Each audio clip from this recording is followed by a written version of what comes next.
It's been said that every quilt tells a story, and it's so true. But I also believe every quilter has a story to tell. I wanted to hear about the people behind these wonderful quilts and thought you'd enjoy hearing about their lives also. Welcome to A Quilter's Life. The work on Kim Brownell's quilts gravitate towards animals, nature scenes, and bright colors. Her techniques include and blend fabric collage, free-form art quilts, raw edge applique, as well as many others. Kim has a passion for entering quilt challenges, which spark her imagination and inspire her. And she says her dream is to also inspire you to have fun and to help you learn what you can create. Kim, thanks for joining us on A Quilter's Life. So good to have you here. Oh, you're welcome. My pleasure. Can you tell us how you heard about A Quilter's Life? Actually, I was in a meeting from Global Quilt Connections with Mel Beach, and she was talking about being on A Quilter's Life and recommended that if we wanted to go on and get an interview with A Quilter's Life, that you would welcome us on. So I went ahead and sounded good, and I signed up. Oh, thank you so much. I am so happy to have you here. Well, let's jump back to your story. Can you share where you were born and raised? Sacramento, California, born and raised. How about a special childhood memory growing up? This is going to sound crazy. I can't recall one specific special memory. I remember doing chunks of things throughout my childhood, and all of those were just happy. And my mom pretty much raised single-handedly with her own business, pretty much raised 3 kids on her own. She had boats, and we used to go to Folsom Lake. Once it hit summer, we would go to Folsom Lake with the boats every weekend. Sailboat and a power boat. And then once in a while, she'd rent jet skis.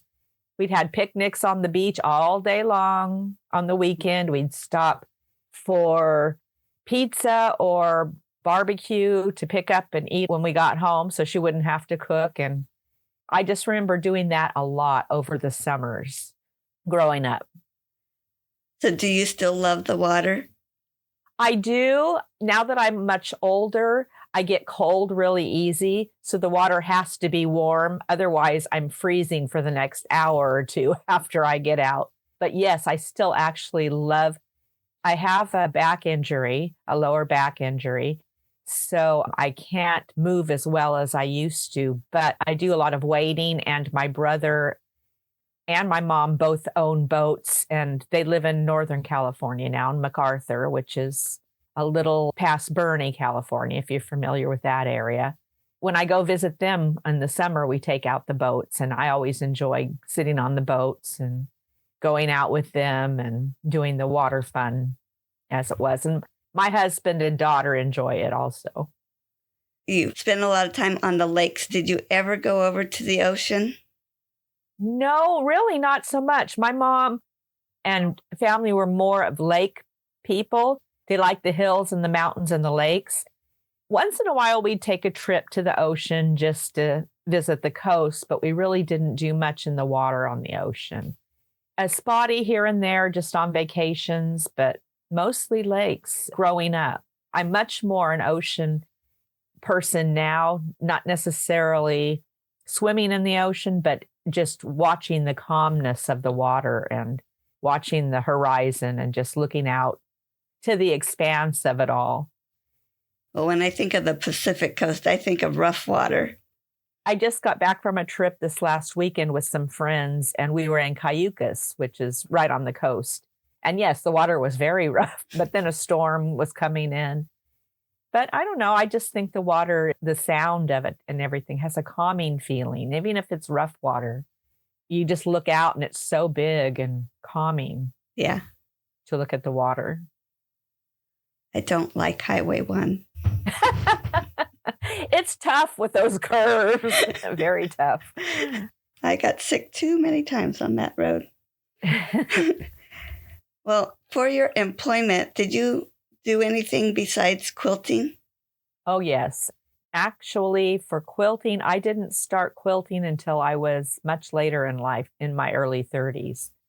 I mean, that was the early 1990s. So I managed my mom's pet shop for a number of years. I worked in offices, administrative assistants mostly. I quit formal employment when I was pregnant with my daughter, and I knew I wanted to stay home and find something to bring in some money when she was young because I didn't want to leave her. What I did at that point was I started learning how to do freezer cooking and a lot of slow cooking. And I started creating classes for those. And I taught them at Sierra College in Rockland for adult education. And I taught that for quite a number of years, probably about 12 years or so.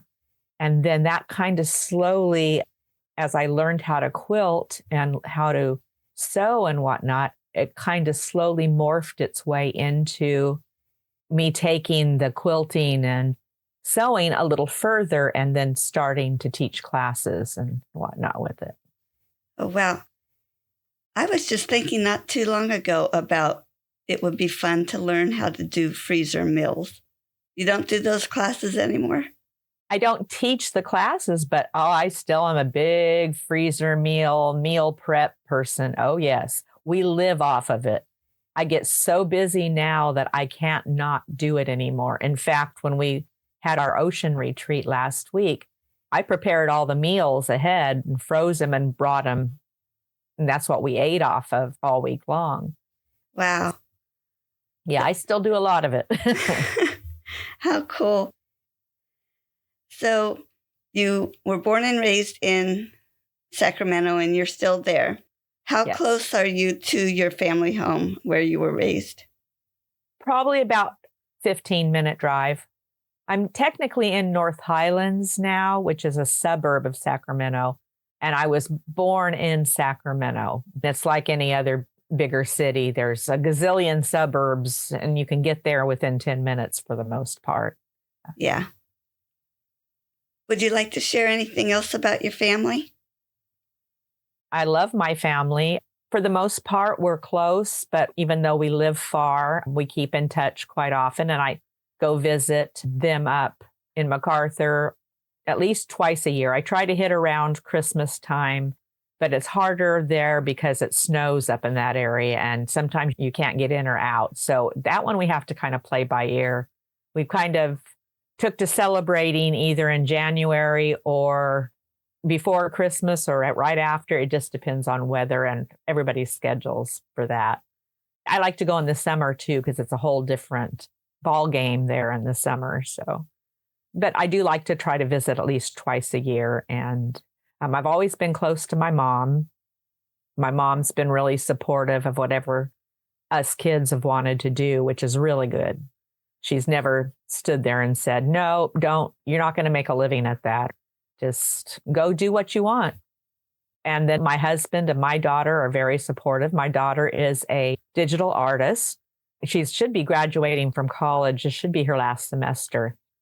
Yeah, she will have an art new media degree, which is a digital artist degree. And she's an anime artist. That's her specialty. And without being a proud mother and blowing her horn, she is very, very good. I cannot draw anywhere like she does. Isn't it great to see them succeed in their passions? Yeah. My husband is a stagehand. That's where I met him, is both of us have theater degrees. And I met him at Sac State.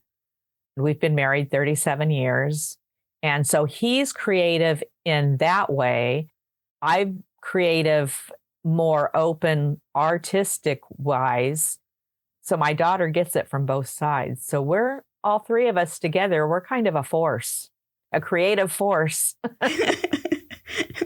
I just saw superhero capes coming out. She doesn't do much superhero. Well, she does kind of, but they're more anime style, more of the Japanese anime style than the straight comics like we see them. Yeah, I was just picturing three people being that Oh, force. a superhero family. Yeah. I'll go with that. Okay. Yeah. Well, thinking of generations to come, possibly great, great, great, great, great grandchildren, how do you think they'll look back and think of you? I don't know. It's hard to tell what other people will think of you, but I hope that they take away that I had good integrity, was very creative, and I kind of just take things as they come. I tend not to dwell on misfortunes or anything like that. I just tend to go past them and move on and just do what you want to do. Do what you love. Money and all that other stuff is fine, and we all require it to live and whatnot. But you know what? Truthfully, to make you happy and to live a better life, you just really need to be you and do what you do. Yeah. Besides quilting, are there other crafts that you do or have done in the past? There's all kinds of things I've done in the past as far as creative art and craft type thing. I've tried so many different ones. Nothing really ever stuck. I'm not a really good painter. In fact, I've tried it, different kinds, but I'm just not good at it. My paintings look totally flat. I can paint like I paint a house or whatever, but I'm not good with all the shading and stuff.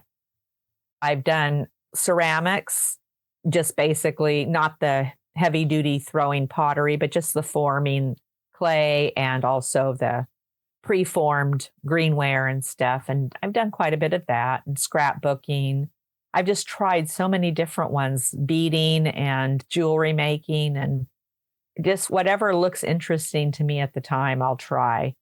Nothing really ever stuck, even though I love my family and my mom can sew. She never was. She's an outdoor person, total outdoor person. So I wasn't introduced to sewing, quilting, anything. It just all of a sudden looked interesting to me. So I thought I'd give it a try. And for some reason, that particular craft just clicked with me.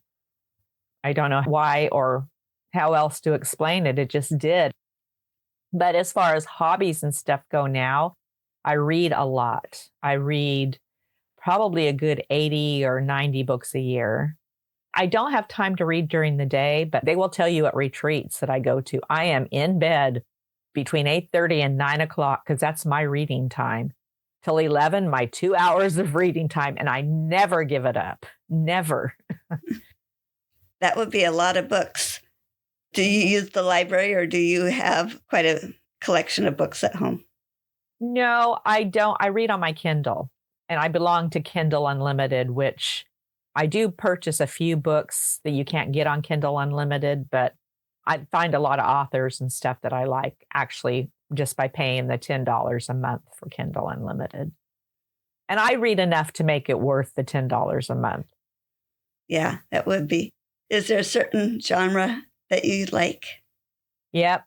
My all-time favorite, and this always throws people for a loop, is horror.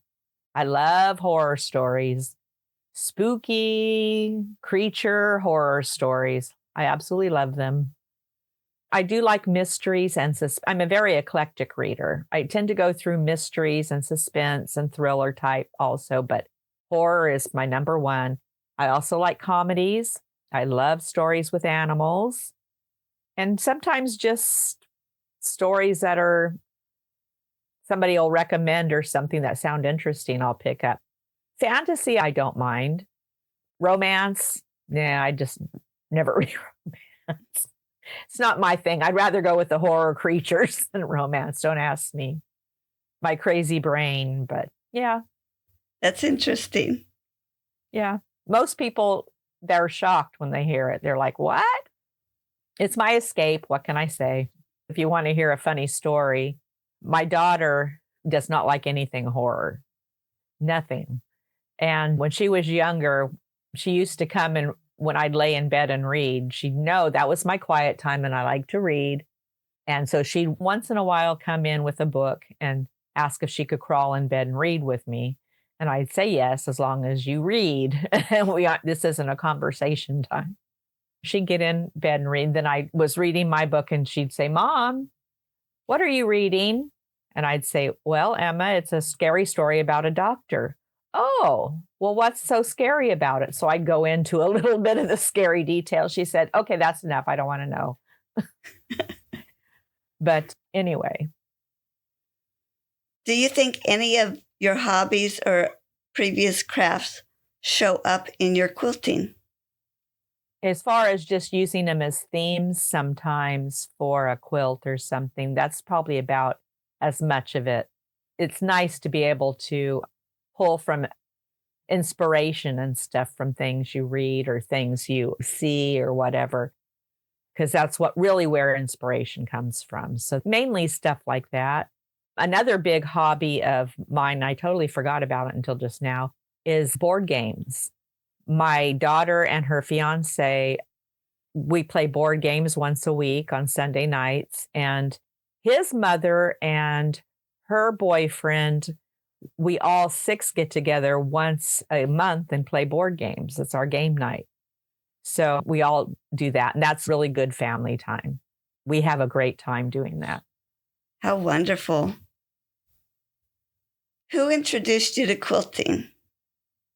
Nobody, just one of those crafts that I looked at. You know, the one thing I've been wondering over the years, because when I do lectures and I do my trunk show, it's usually my journey from the beginning. And I always tell them my mom was never like I just said. But, you know, I think it's because I'd see the fabrics and I love the colors. I've always loved color and patterns and designs and just all the put together of the different colors and stuff. And I think just the attraction to that is probably what got me interested in quilting. So actually, this was nice asking these questions because it made me think about why on earth would I even consider getting a sewing machine and start quilting or sewing? But I think it's just the pattern. And even to this day, I love the patterns and the fabrics. I don't have to do any shading.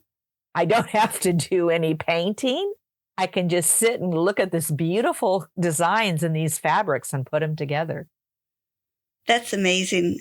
Earlier when you said you didn't like the shading and stuff, and I thought, well, your quilts have them with fabric, and you still kind of do that.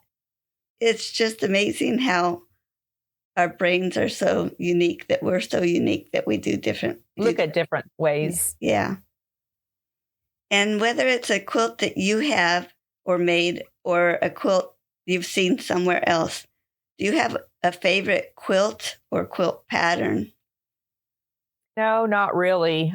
The reason is because if you asked me today and I said, oh, well, my favorite is ABC.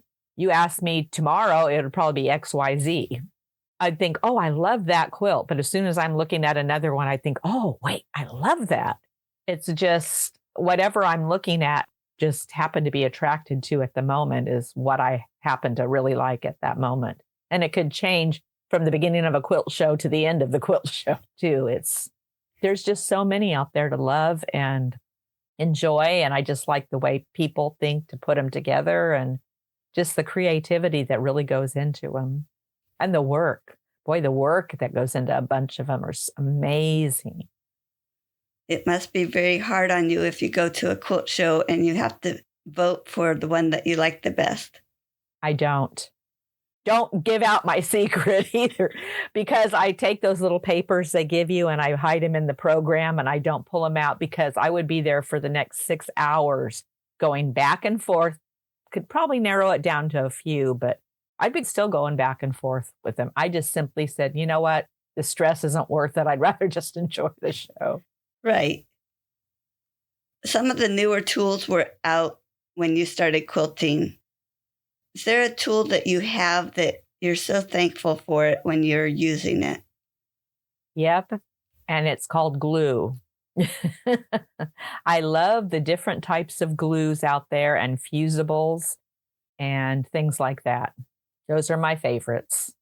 So there are different glues for different parts of your quilting process that you do? Yeah, there's a basting glue. which I really like. I use a basting glue all the time now. I don't do big quilts. I stopped doing those a long time ago simply because I get bored real easy. And then they become a UFO that sits in my sewing room. And then they go to the free table at the guilds. That's the whole process of my big quilts. I can finish small ones, so I tend to stick to smaller ones. But I do spray based, the adhesive spray based. I do that. But I also use the smaller basted glues just to hold pieces in place until I can get them to the sewing machine or whatever. I do that quite often. So those are really non-permanent glues.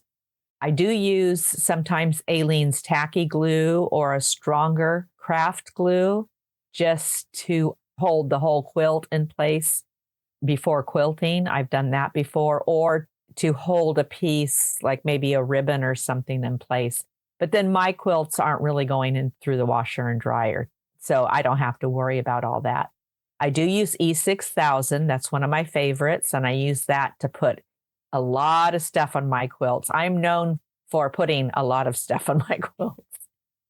In fact, if anybody sees any of my quilts without a bunch of stuff on it, they're like, "Are you sure you made this? There's stuff missing." It's fun to be able to see a quilt and realize, I bet this person made it or that person made it, to see their uniqueness that comes out in each quilt. So, yeah, you're fooling people when you don't put those things on. So many steps in our quilting. Is there a step that you really enjoy, or do you like each step along the way? Hands down, the design process. Hands down. Put the design process and putting the whole design together. After that, it just becomes, okay, I've got to do this and this and this to finish the quilt. When it's all done, is there an excitement of it looked what I was expecting it to look like? Sometimes. And sometimes it's totally different than what I was expecting it to look like. And sometimes I'm really happy with the way it turned out instead of my original idea. So it could go either way.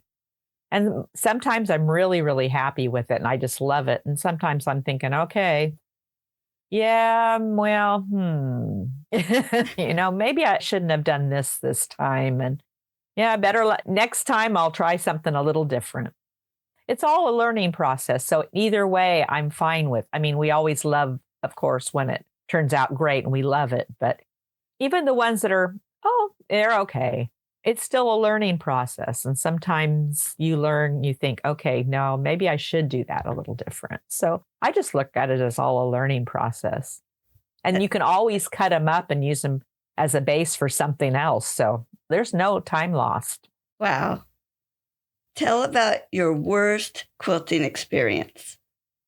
The only thing I can think of is when I was first starting getting into sewing and quilting, and I made some wearable art, and I was joining a wearable art group, like a neighborhood circle, and I had made a piece. I mean, it was just very basic. It wasn't spectacular or anything, just a basic piece. But some of the ladies in the group kind of turned their noses down at it. It wasn't quite meeting up to the expectations of, I guess, what the group was supposed to be. Of course, it hurt my feelings and whatnot, but it really kind of turned me off to joining groups for a while. And so I really kind of, after that, joined the guilds and stuff with a little trepidation going into it and a little stand back-ish. And it took me a little bit of time to get to where I would join in and do something. And that's too bad, but that's just myself and something to realize that was their problem and not mine. Yeah, so many of us have gone through that. Yeah. That's really sad. Yeah, because we should be encouraging each other. And you know that everybody starts somewhere. None of us were born knowing how to do this. So we all start at the beginning. Mm-hmm. What do you think has drawn you to continue making quilts rather than jumping on to the next craft? Well, number one, I love the colors and the fabric designs and stuff like that. I love that. I still love that to this day. The fact that I can put pretty much anything I want to add it into or onto a quilt and be fine. I think that's one thing that's kept me going with the quilting world. If it came to where I couldn't put a computer chip or something on a quilt that I wanted to make a statement with, or that I couldn't do that, or couldn't attach a seashell or something to the quilt, I think I'd have stopped a lot sooner. But because I can add all that stuff, I can add sand to a quilt. If I wanted to make it a little more beachy or whatever, I can add anything like that to it, and it becomes more like a piece of art. I think that's what keeps me going with it. Quilts vary so much, and it's wonderful that we all can express ourselves in our own way. Mm-hmm. I love it. And who do you usually make your quilts for? For the most part, I just make them because I like to make them and because I have an idea and I want to put it out there. If I'm making something specifically for someone, then I will take that into consideration and make what interests them and whatnot. But it could be a gift for family members. It could be a gift for friends. It could be sometimes I make them for a donation for something. This Saturday evening, I'm doing an art show out at a store in Rockland called Recreate. And it's a thrift store that deals only with craft supplies, sewing supply, any craft, scrapbooking, any kind of craft there is out there. It's just a thrift store that has all that stuff in it. Oh, I love that place. So the art show is a fundraiser for them, and they looked for artists that repurpose things in their art to become part of it. So anyway, I'll be doing that. I made a couple of pieces for the donations for that, and I'll be out there. But just things like that. Challenges. I love challenges. They're one of my favorite things in the entire world. Just whatever I want to do, I just do. The challenges that you join in, are they worldwide or are they local? How do those come about for you? For most of the ones I do are local. I try a worldwide one once in a while, but I usually don't make it in those. Either my stuff is just too weird for them, or there's better choices that they've chosen for their show or whatever. So I usually do the local ones more so. I do belong to some art organizations also besides just quilt guilds. And I do enter some for the art shows. And I do some for the quilt guilds that I belong to. And just whatever else I think I want to do. Whenever I see one that appeals to me, I just do it. And sometimes I have really good intentions. I get all the fabric and get my design drawn up and get everything started. And then the deadline passes and I'm still got a stack of fabric and a design. And that's as far as that went. Although sometimes I'll just continue to make it just because I want to. That must really challenge you too, because don't they give you like a theme or certain points that have to be in that quilt to be in challenge? Yeah, sometimes it depends on the challenge itself. But for the most part, an art one I just entered was called, now this one threw even a bunch of the artists that we entered. They had to send out a couple of emails because we were all confused by what their title was of it and what they wanted exactly. They called it the Golden Age, which is the 1920s. So all of us were thinking the 1920s, but that's not what they meant. They meant just the color gold. It took us a while. So they wanted mainly a piece of art with a lot of gold color in it. So I had started a piece a while ago and picked that one back up and altered it a little bit to fit the challenge and whatnot. So it can be a theme. There's one in a group I'm in that's coming up. The challenge is to use a pre-cut, one package of pre-cuts, and to make a pattern or a design you've never tried before. So I thought, I found an old pattern that I'm going to change a little bit. And I don't normally buy pre-cuts. I bought a jelly roll. So I'm going to try that one for that. And that's just their challenge. So it can vary from group to group. Sounds like it keeps you busy. Keeps me off the streets. Do you have a project that you're working on right now? Specifically, just a couple of challenges. I need to get a couple of samples done for a couple of new classes I want to introduce. So I need to work on those. In the fall, I have the art organizations I do a couple of art shows and sales with. I like to try to get some stuff done now for the fall. Otherwise, it comes to August and I'm running around like a chicken with my head cut off trying to get a bunch of stuff made for that type of thing. So, I like to try to intersperse that. So, yeah, just that type of stuff. And then would you please share a quilting tip? My quilting tip is to keep your quilting stress-free. And what I mean by that is this is your hobby. You shouldn't be stressed over whether your points are perfect. This is perfect. This seam is perfect. You know what? This is all just for our own fun and enjoyment. So just keep it kind of free and fun. And you know what? If something doesn't match, it's not the end of the world. I hear so many people that they just start getting tense and it's got to be just so. And no, it doesn't. It really doesn't. Not at all. I don't know why people would keep doing it if it was so stressful. Well, that's what I always think is I think, okay, if your hobby is that stressful, you need a new hobby because it is a hobby. Yeah.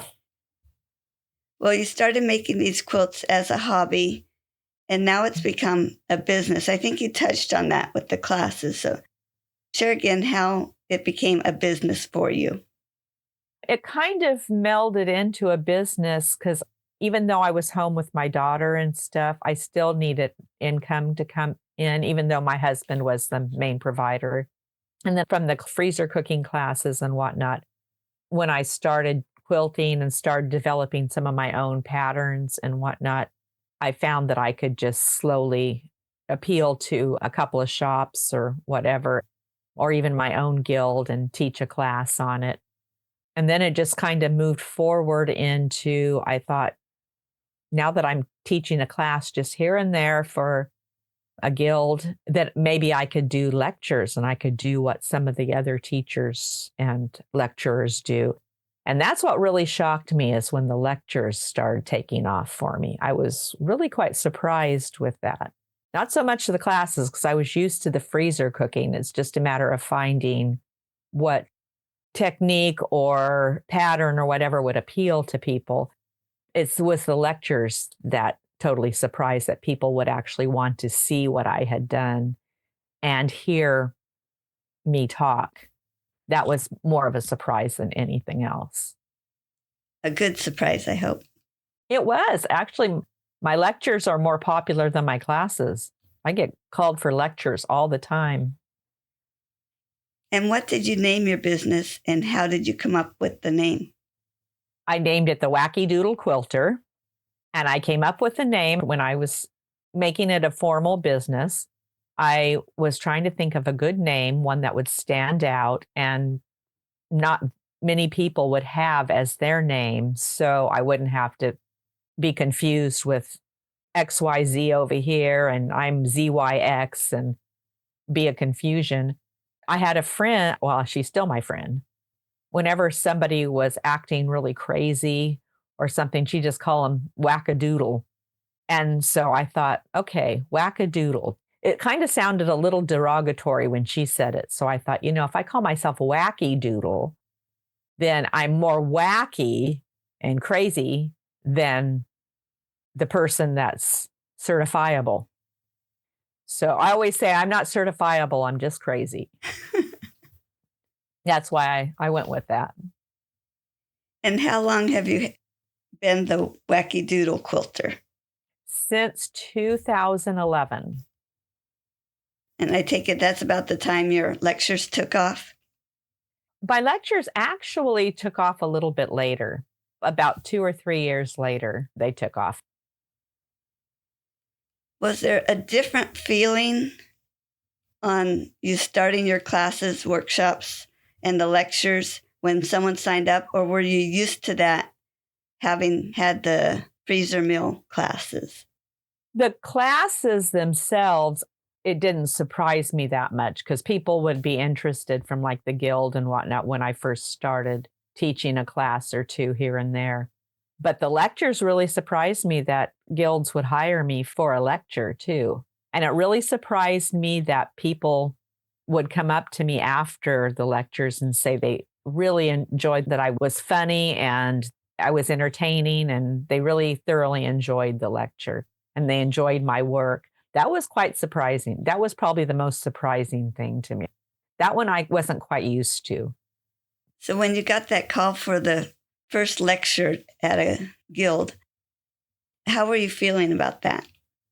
I was feeling good, but nervous that I needed to make sure what I put together would be interesting and wouldn't make people start snoozing in their seats and whatnot. So yeah, that's a little nerve-wracking to make sure you're actually on track and entertaining people as opposed to them wishing they needed a cup of coffee to stay awake or whatever throughout it.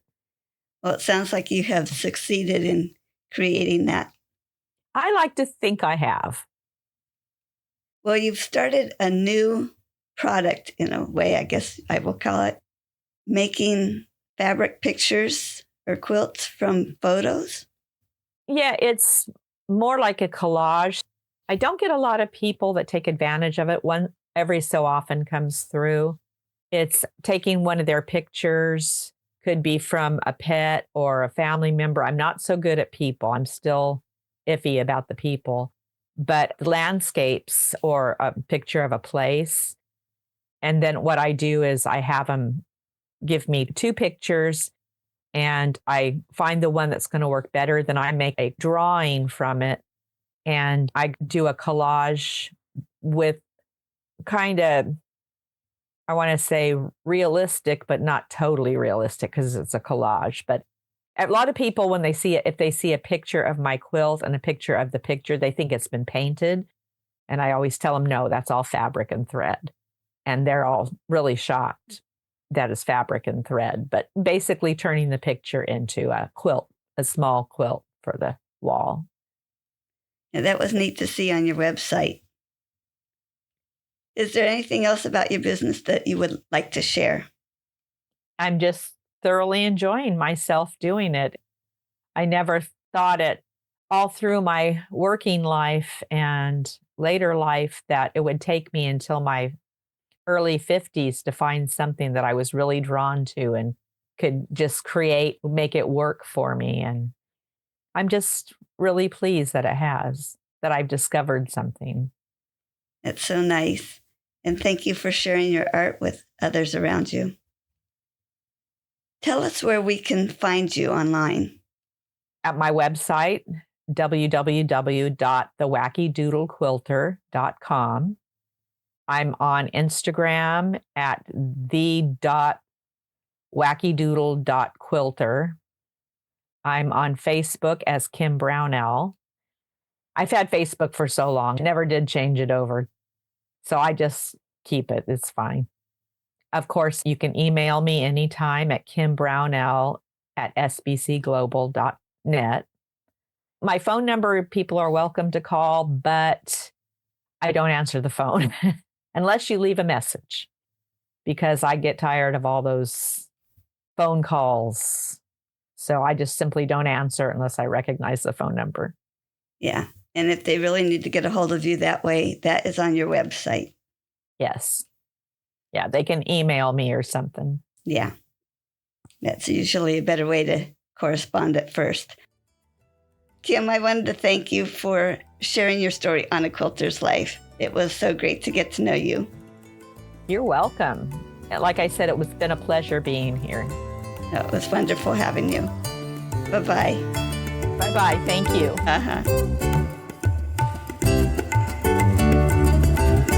You can find more stories on aquilterslife.com or subscribe on your favorite podcast player so each episode will be downloaded automatically. Also, I want to hear about you and your wonderful quilts. Please contact me, Paula Chamberlain, through the website to set up an interview. And as always, thanks for listening.